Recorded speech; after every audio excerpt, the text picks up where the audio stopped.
줄무늬 변경, 양키스, 잘 정돈된 수염, 허용.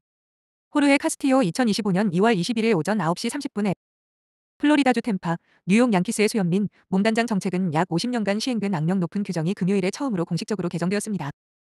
결정을 발표하는 성명에서 양키스 구단주 헬 스타인브레너는 조직이 잘 정돈된 수염을 즉시 허용할 것이라고 말하며 그의 아버지 조지가 1976년에 제정한 규칙을 변경했습니다.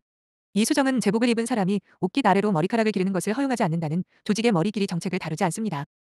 금요일에 기자들과 대화한 슈타인브레너는 위임을 조정하는 것이 수년간 그의 마음속에 있었다고 말했습니다. 그는 얼굴털 제한으로 인해 선수 영입에서 손해를 볼 가능성이 프랜차이즈의 지진으로 기록되는 변화를 만드는 중요한 이유라고 강조했습니다. 우리를 더 좋게 만들고 우승을 차지하기 위해 영입하고 싶었던 선수가 여기 있고 싶어 하지 않고 능력이 있다 하더라도 그 정책 때문에 여기 오지 않을 거라는 걸 알게 된다면 그 세대에게 아무리 중요한 정책이더라도 그건 매우 매우 우려스러운 일이 될 겁니다. 슈타인브레너가 말했다. 그리고 저는 그것이 진짜 우려 사항이라고 확신합니다. 슈타인브레너는 에런 저지, 게리 콜, 잔칼로 스탠튼을 포함한 과거와 현재의 여러 선수들과 월요일에 개별적으로 이야기를 나누며 이 문제에 대한 그들의 의견을 들었다고 말했습니다. 그는 그들 모두가 변화에 찬성하는 것은 아니라고 언급했습니다. 저는 시행 중인 정책이 시대에 뒤떨어졌고 그 세대에게 얼마나 중요한지, 그리고 오늘날 이 세상에서는 그것이 표준이라는 점을 감안할 때 다소 비합리적이라는 결정을 내렸습니다. 슈타인브레너가 말했습니다. 그래서 저는 변화를 만들었습니다. 슈타인브레너 옆에 앉았던 양키스의 단장 브라이언 캐시먼은 1986년부터 구단에서 일했으며 이러한 조정을 지지한다고 말했습니다. 이제 때가 됐습니다. 헬 스타인브레너가 내리기 쉬운 결정은 아닙니다. 캐시먼이 말했다. 그가 내리는 모든 결정과 마찬가지로 그는 궁극적으로 거기에 도달하기 전에 많은 정보를 가지고 결정을 내립니다. 우리는 거대한 해군 전투 순양함과 같습니다. 방향을 바꾸는 데는 시간이 좀 걸립니다. 슈타인브레너는 금요일 아침 팀 회의에서 팀에 이 변경 사항을 알렸습니다. 그는 잘 정돈된 것으로 간주되는 것을 정의하는 정책이 하루가 끝나기 전에 발표될 것이라고 말했습니다. 캐시로부터 들은 유일한 정보는 우리가 덕 다이너스티처럼 보이려고 하지 않는다는 것이었습니다.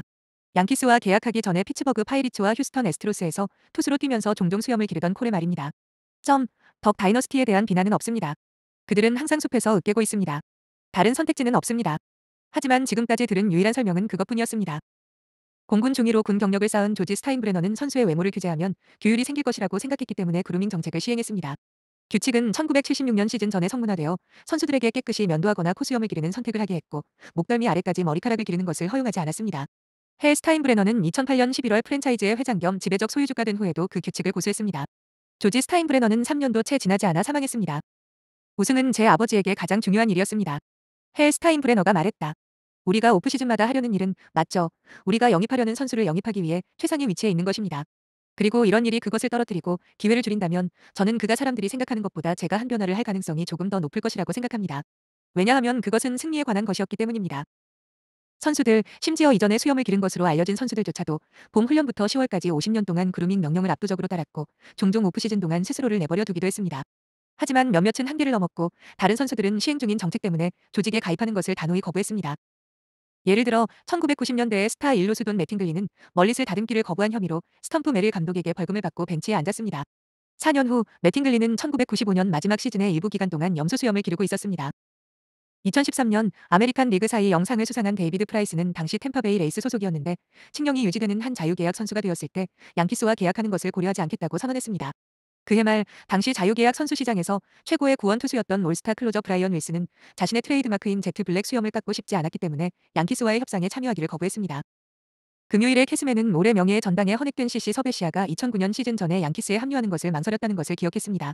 팀이 7년 1억 6,100만 달러 계약으로 그를 설득하기 전에 면도하고 싶지 않았기 때문입니다. 단장은 드래프트 유망주들이 의무 때문에 양키스에 가고 싶지 않다고 말하는 경우가 있었다고 언급했습니다. 그는 이번 오프시즌에 그 정책이 스프링 트레이닝을 위해 로스터에 포함되지 않은 초대 선수로 팀이 영입한 선수에게 문제가 되었다고 말했습니다. 이번 달 초 12월에 미러키 브루어스에서 영입한 올스타 클로저 데빈 윌리엄스는 수염을 깎아야 한다는 사실에 낙담한 채로 스프링 트레이닝에 보고했다. 그는 다음 날 팀의 첫 워크아웃에 코수염을 기르고 나타나기 전에 스프링 트레이닝 신체 검사를 위해 조지 엠 스타인브레너 필드에 보고했을 때 수염을 유지했다. 그러나 일주일 후 윌리엄스는 팀의 사진 촬영일에 밝은 수염을 기르고 있었다.